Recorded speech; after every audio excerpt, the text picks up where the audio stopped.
होने जा रहे हैं। 12 लाख तक की आय जहां टैक्स फ्री होगी, जबकि नया इनकम टैक्स एक्ट प्रभावी होगा। वहीं एटीएम निकासी पर चार्ज बढ़ेंगे और ट्रेन टिकट रिफंड के नियम सख्त होंगे। जानिए इस रिपोर्ट में कि 1 अप्रैल से आपकी जिंदगी में क्या क्या बदलाव होने जा रहे हैं।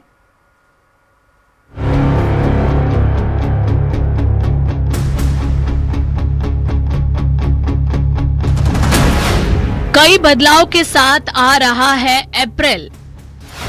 टैक्स से लेकर ट्रेन टिकट तक बदलेंगे नियम। एटीएम निकासी पर भी बढ़ेंगे चार्ज। हर साल की तरह इस बार भी 1 अप्रैल अपने साथ कई बड़े बदलाव लेकर आ रहा है। नया वित्तीय वर्ष 2026 और 27 शुरू होते ही बैंकिंग, टैक्स, गैस, ट्रैवल और रोजमर्रा के खर्च से जुड़े नियम बदल जाएंगे। इन बदलावों का असर सीधे आपकी जेब और बजट पर पड़ेगा। इनमें से कुछ बदलाव आपकी जेब को राहत देंगे, तो कुछ के लिए आपको थोड़ा ज्यादा खर्च करना पड़ सकता है। सबसे पहली बात नए टैक्स सिस्टम की। 1961 से चले आ रहे पुराने टैक्स एक्ट की जगह अब इनकम टैक्स एक्ट 2025 ले लेगा। अब असेसमेंट ईयर और प्रीवियस ईयर जैसे उलझाने वाले शब्दों की छुट्टी हो जाएगी और इसकी जगह सिर्फ एक टैक्स ईयर होगा। दूसरा बदलाव जो होने जा रहा है वो है 12 लाख तक की कमाई पर नो टैक्स। नए टैक्स रिजीम में बड़ी राहत दी गई है। अब अगर आपकी सालाना आय 12 लाख रुपए तक है तो आपको कोई टैक्स नहीं देना होगा। सेक्शन 87A के तहत रिबेट बढ़ाने से मिडिल क्लास को बड़ा फायदा मिलेगा। इसके साथ ही फॉर्म 16 की जगह नया फॉर्म ले लेगा। अब तक इस्तेमाल हो रहे फॉर्म 16 और 16A की जगह 1 अप्रैल से फॉर्म 130 और फॉर्म 131 आ जाएंगे। इससे टैक्स रिपोर्टिंग और भी क्लियर और व्यवस्थित होने की उम्मीद है।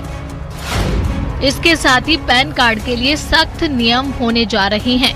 पैन कार्ड बनवाने के नियम भी सख्त हो रहे हैं।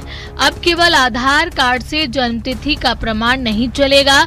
इसके लिए 10वीं मार्कशीट या पासपोर्ट जैसे दस्तावेज जरूरी होंगे। रसोई गैस और फ्यूल के दाम में बढ़ोतरी। 1 अप्रैल से घरेलू एलपीजी सिलेंडर की कीमतों में बदलाव संभव है। साथ ही सीएनजी, पीएनजी और एएफटी के दाम भी बदल सकते हैं, जिसका असर आपके रोजाना खर्च और हवाई यात्रा पर पड़ेगा। एटीएम से पैसा निकालना भी महंगा होगा। अब एटीएम से पैसा निकालना थोड़ा महंगा पड़ सकता है। एचडीएफसी जैसे बैंक अब यूपीआई के जरिए एटीएम से पैसे निकालने को भी फ्री लिमिट में गिनेंगे।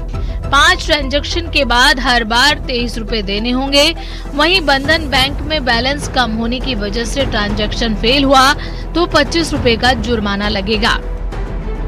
पैसे निकालने की लिमिट भी घटा दी गई है। पीएनबी ने कुछ खास डेबिट कार्ड से पैसे निकालने की डेली लिमिट 1 लाख से घटाकर 50,000 से 75,000 के बीच कर दी है।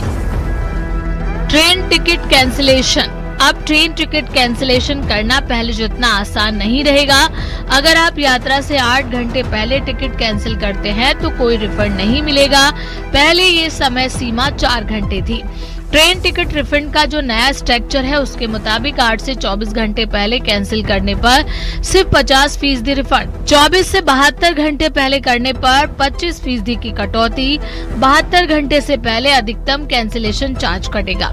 सफर और सुविधाओं की बात करें तो ईंधन के दामों में बदलाव का सीधा असर हवाई टिकटों और ट्रांजैक्शन पर पड़ेगा। 1 अप्रैल से आपकी यात्रा की प्लानिंग और बजट को दोबारा चेक करना पड़ सकता है। नए नियमों के लिए पहले से आप प्लानिंग कर लें, क्योंकि 1 अप्रैल से आने वाले बदलाव आपके रोजमर्रा के खर्च और फाइनेंशियल प्लानिंग को सीधा प्रभावित करेंगे। कुछ फैसले राहत देंगे तो कुछ आपके खर्च बढ़ा सकते हैं।